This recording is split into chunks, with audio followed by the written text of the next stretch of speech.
मित्रता मन से होती है, धन या आसन से नहीं। एक दिन डरते डरते सुदामा की पत्नी ने कहा, स्वामी, ब्राह्मणों के परम भक्त साक्षात लक्ष्मीपति श्री कृष्ण आपके मित्र हैं, आप उनके पास जाते क्यों नहीं? ब्राह्मणी के आग्रह को स्वीकार कर श्री कृष्ण दर्शन की लालसा मन में संजोए हुए सुदामा कई दिनों की यात्रा करके द्वारका पहुंचे। चिथड़े लपेटे कंगाल ब्राह्मण को देखकर द्वारपाल को आश्चर्य हुआ और उसने कहा, क्या काम है? सुदामा ने कहा, मैं आपके स्वामी श्री कृष्ण का परम मित्र हूं और मिलना चाहता हूं। द्वारपाल आश्चर्यचकित रह गया। उसने सुदामा को द्वार पर ठहराया और उनका संदेश लेकर भीतर गया।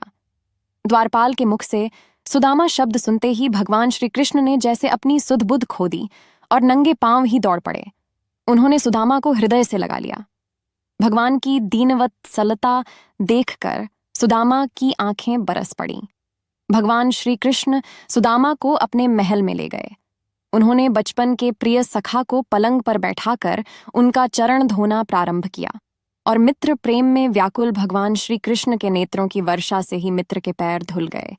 भगवान श्री कृष्ण ने परिवार का हाल पूछा और बातों बातों में बोले, भाभी ने मेरे लिए कुछ तो भेजा होगा।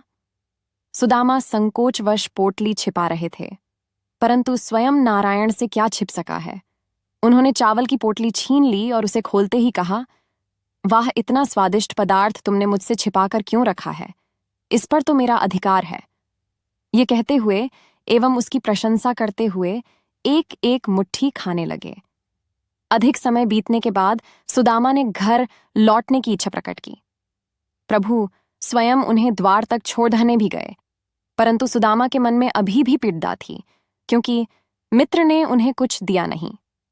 सुदामा घर पहुंचे। वहां उन्हें अपनी झोपड़ी नजर ही नहीं आई। उतने में एक सुंदर घर से पुकारती हुई उनकी पत्नी आ रही थी। अजी, देख रहे हो, पता नहीं ये सब कैसे हो गया। सुदामा जी मौन खड्डे रहे और अपने मित्र की मित्रता पर उनकी आंखों से अश्रु की धारा फूट पड़ी। मित्रता अमूल्य है। मित्रता मन से होती है, धन या आसन से नहीं। मित्रता को स्वार्थ से परे रखना चाहिए।